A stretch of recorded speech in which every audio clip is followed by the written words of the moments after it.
Why a bird in the hand is worth two in the bush, and the best in God's hands. I often focus on what is right in front of me in life. Just like the saying, a bird in the hand is worth two in the bush, it's important to cherish what I currently have. But what if I am missing out on something even better? If God has prepared something far better for me than what I possess, can I believe and follow that?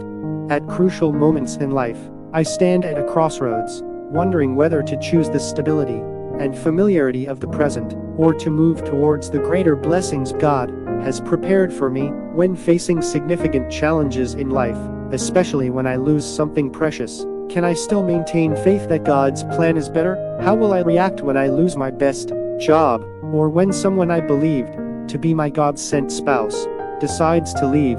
Can I hold on to the belief that what God has prepared is better than what I lost? These moments can test my faith.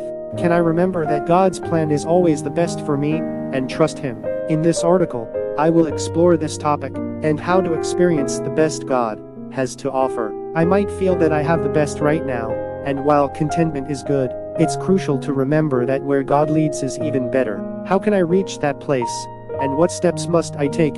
Let's find out together. I need to understand how to follow God's guidance first and learn to trust His plan. Through this process, I can prepare to receive greater blessings. Following God's guidance, trusting God's plan.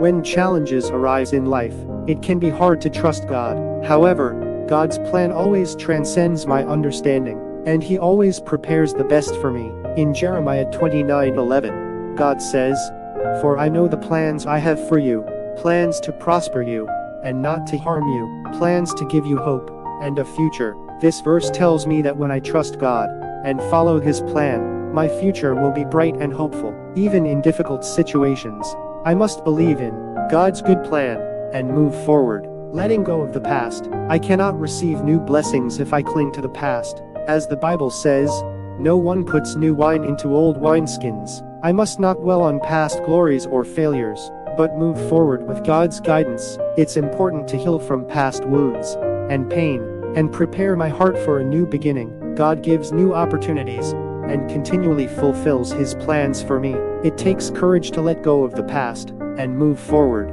waiting for God's timing. God's blessings come in His time, not mine. It's important to wait with patience. In Isaiah 558:9, God says, "For my thoughts are not your thoughts, neither are your ways my ways." Remembering that God's plan is always greater and more magnificent helps me understand that my timing and God's timing can differ, and I must wait according to His time. God gives me the right things at the right time. Practicing letting go. Letting go of the present can be difficult, but it's a necessary process for God's better plan. Letting go signifies trust and readiness to receive what God has prepared. By letting go of what I hold in my hands, I can receive greater blessings. During this process, I learn to trust God and follow His guidance. This process strengthens my faith. Preparing to receive God's blessings. Image link.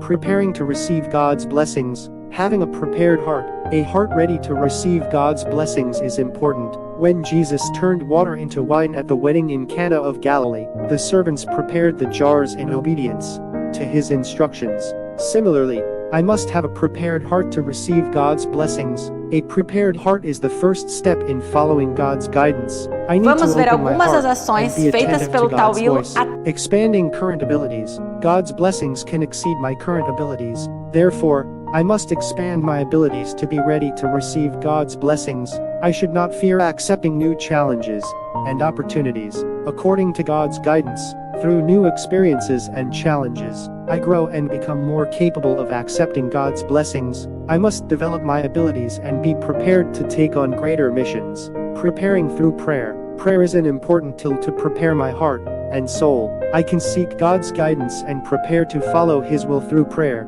Prayer aligns me with God's plan and helps me hear His voice. Through prayer, I can discern God's will and understand His plan. Prayer strengthens my faith and makes me spiritually mature. Conclusion. God's plan is always better than mine, and He prepares the best for me. I should not stay in the past. Instead, I must move forward with God's guidance.